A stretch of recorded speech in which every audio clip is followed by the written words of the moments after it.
Well, this is another demo about host switching and changes to the UI.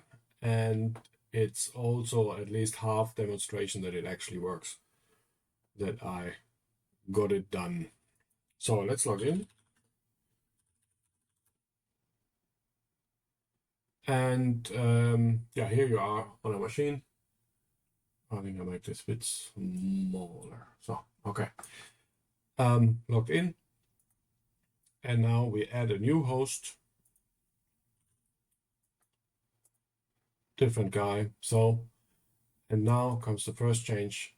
If I click on add, we get this new dialog.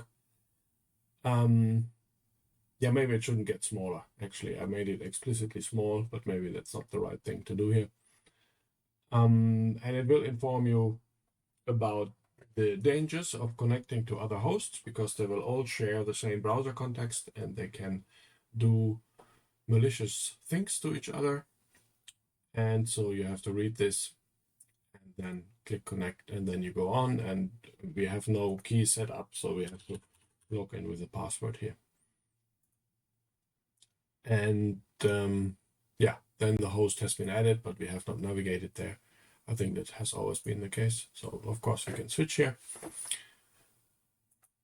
So, and that's pretty much the old dialog flow with one warning in the middle.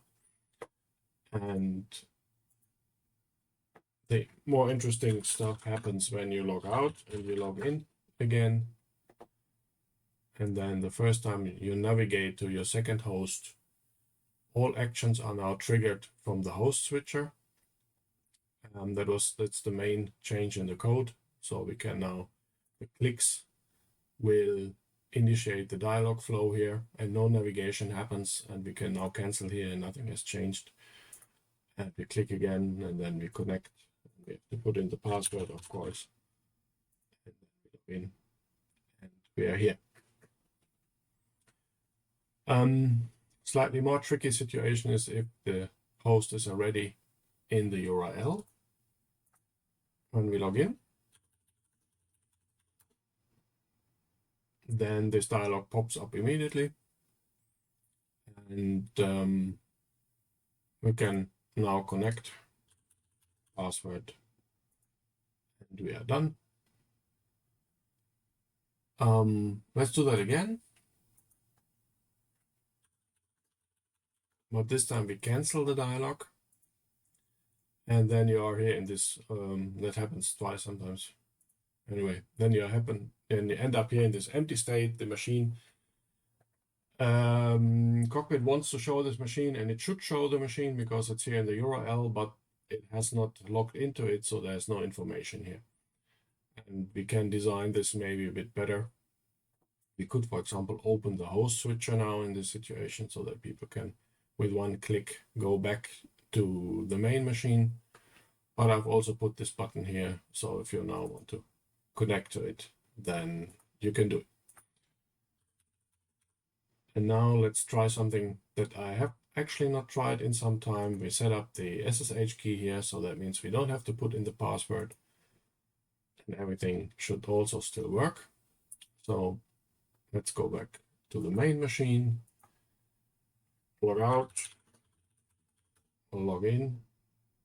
And now, of course, on first connection, we get the warning dialog, but now when we connect, we expect to go in immediately. So it's only one more click if you have set it all up. And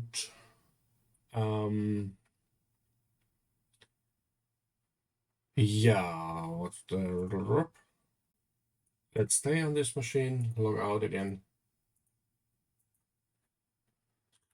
So this is, sorry, that was the password. Now it's public. So this is more manual testing, actually. Now I'm going through all the cases here. And we connect, and there we are. So immediately in. And since we're on it, let me see if I can quickly change the code to switch off that extra warning. I think we want to have a mode where it is off. And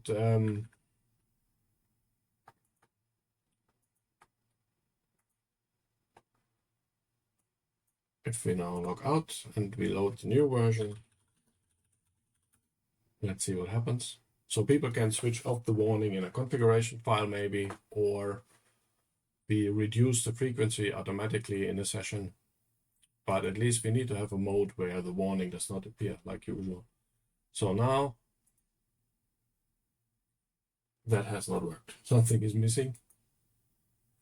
Yeah, okay. So now we know that has to be fixed.